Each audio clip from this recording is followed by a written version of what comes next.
থেকে সদ্য আমেরিকা সরে আসতে বাধ্য হয়েছে।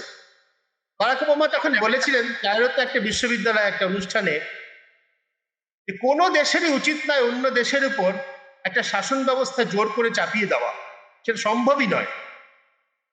কারণ একই সঙ্গে অবশ্য বলেছিলেন যে মানুষের স্বাধীনতার বাসনা, স্বাধীনভাবে কথা বলার ইচ্ছা, এগুলো ইউনিভার্সাল, এগুলো আমেরিকান কোনো ভ্যালু নয়, এগুলো ইউনিভার্সাল ভ্যালু, এগুলো সব মানুষেরই থাকবে।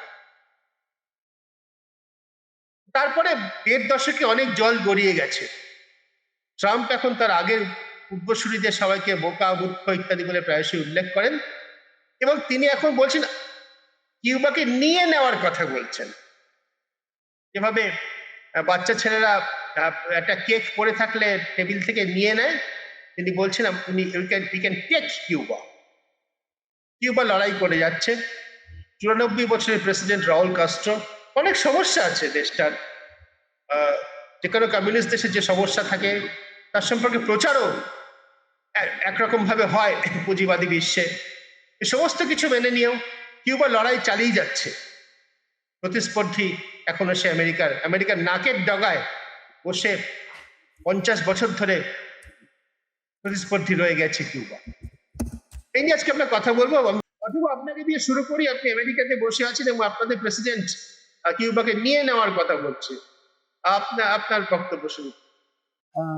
আমি যেটা বলতে চাইছি যে কিউবার যে ব্যাপারটা, তার আগে আমি একটা কথা বলছি। আপনি যে প্রশ্নটা তুললেন যে একটা কিউবা, একটা হেইটি, হ্যাঁ, একটা জায়গাতে ইউনিভার্সাল হেলথ কেয়ার আছে, মানুষের আয়ুর সীমা বেশি অনেক, মানুষের মধ্যে শান্তি আছে, এই যে জিনিসটা সেইটা। আর আরেকটাতে হচ্ছে যে খুব দারুণ মোবাইল কানেকশন আছে ইত্যাদি ইত্যাদি। আমি 40 বছর আমেরিকাতে রয়েছি। আমি বলতে পারি যে আমাকে যদি আজকে কেউ সেরকম একটা অপশন দেয়, আমি ওই কিউবার মতন একটা দেশে গিয়েই থাকবো। কারণ আমেরিকাতে আমি দীর্ঘকাল ধরে থেকে আমি যা দেখলাম, হ্যাঁ, আমেরিকাতে অনেক ভালো জিনিসও আছে। আমেরিকা সম্পর্কে আমাদের দেশের মানুষ কিছু জানে না। মানে এটা আমি আপনাকে বলছি এই কারণে, খুব দায়িত্ব নিয়ে বলছি। আর আমিও জানতাম না।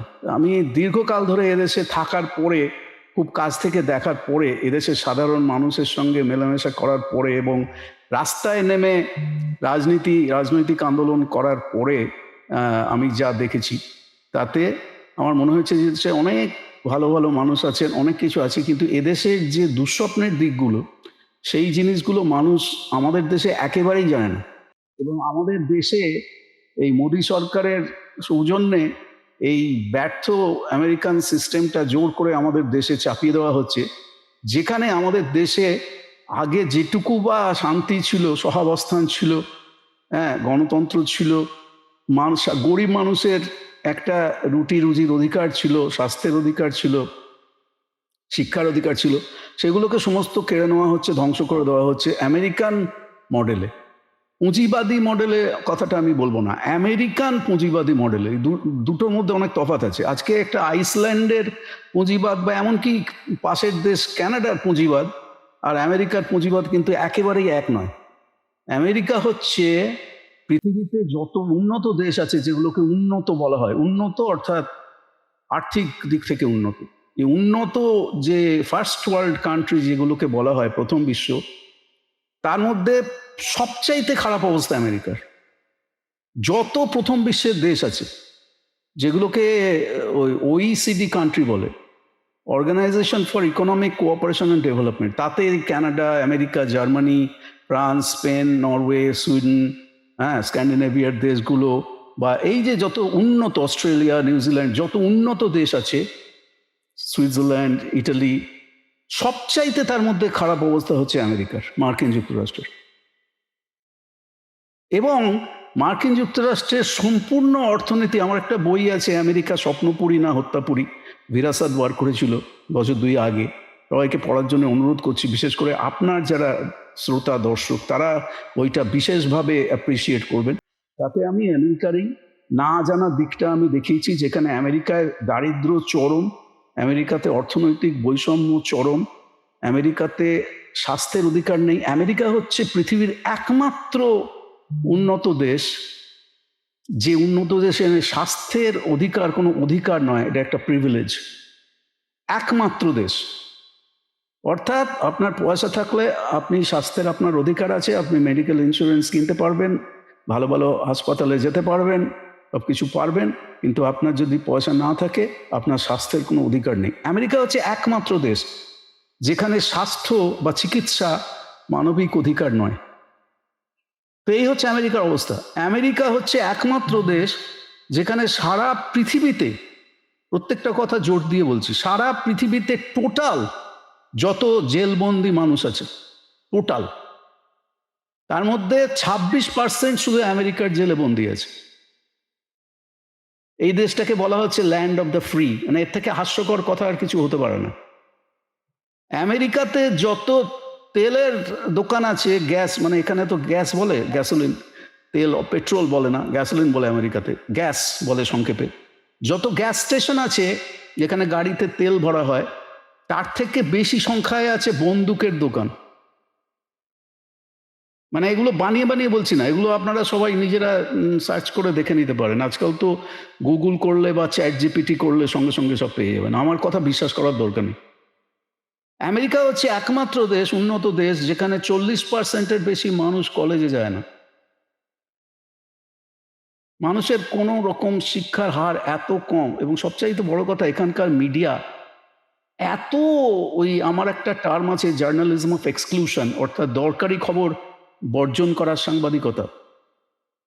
এখানে মানুষের বেসবল, তারপরে আমেরিকান ফুটবল, বাস্কেটবল নিয়ে বিদগ্ধ মতামত সবাই দিতে পারে। আমাদের দেশে যেমন আইপিএল নিয়ে দেয় সবাই, ব্যাপারটা একই। কিন্তু এদেশের একটা মানুষকে পৃথিবীর কোথায়, ইরাকের যুদ্ধের 10 বছর ইরাকের যুদ্ধের পরেও আমেরিকার 90% মানুষ ম্যাপে দেখিয়ে দিতে পারতো না যে ইরাক দেশটা কোথায়। এই হচ্ছে আসল আমেরিকার অবস্থা। সেই আমেরিকা জোর করে সারা পৃথিবীতে প্রভুত্ব কায়েম করতে চায়, আর যেসব দেশগুলো আমেরিকার এই সিস্টেমের বিরুদ্ধে লড়াই করছে সেই দেশগুলোকে তারা শেষ করে দিতে চায়। আগে সিআইএ ঢুকিয়ে দিয়ে ভেতর থেকে শেষ করে দিয়েছে, টপল করে দিয়ে, গভর্নমেন্ট চেঞ্জ করে দিয়ে, রেজিম চেঞ্জ করে দিয়ে বা খুন করে। এখন সেটা আর ট্রাম্পের আমলে একেবারে প্রকাশ্য নগ্নভাবে করছে।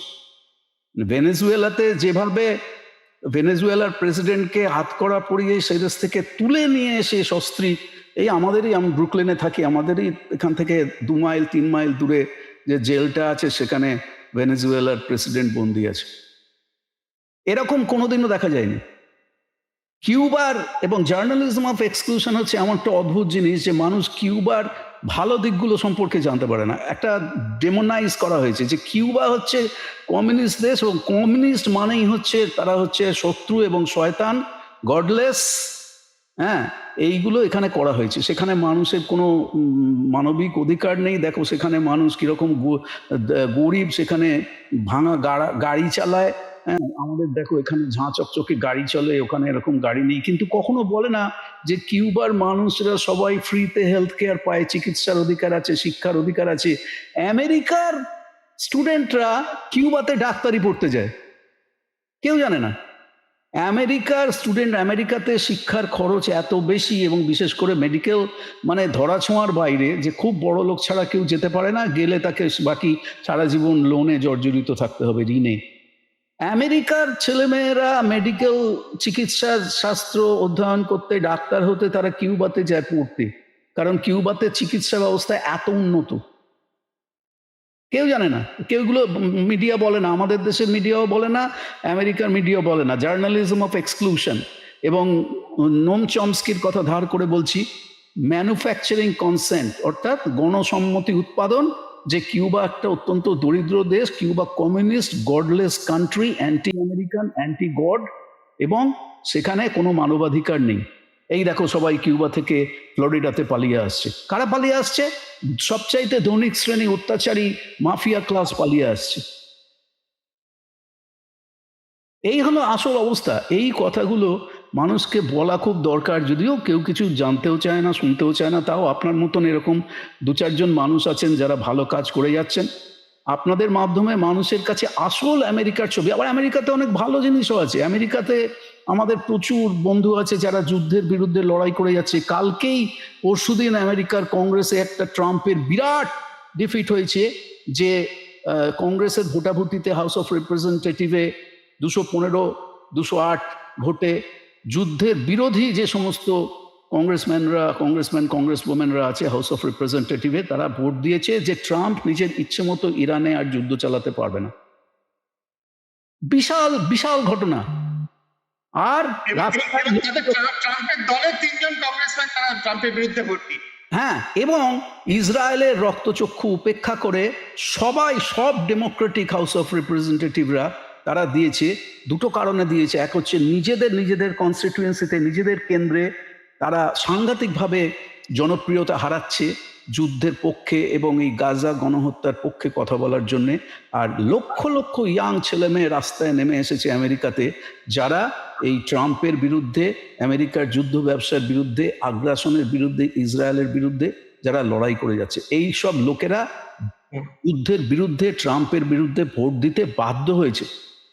এই খবরগুলো মানুষের কাছে তুলে ধরা খুব দরকার আছে। যেমন কিউবা সম্পর্কেও আসল খবর। কিউবার অনেক সমস্যা আছে, মানবাধিকারের সমস্যা ভীষণ রকম আছে, কিন্তু কিউবার যে ভালো দিকগুলো, আমেরিকার সঙ্গে যে তফাৎ, সেইগুলো মানুষের কাছে তুলে ধরার খুব বেশি আজকে দরকার আছে।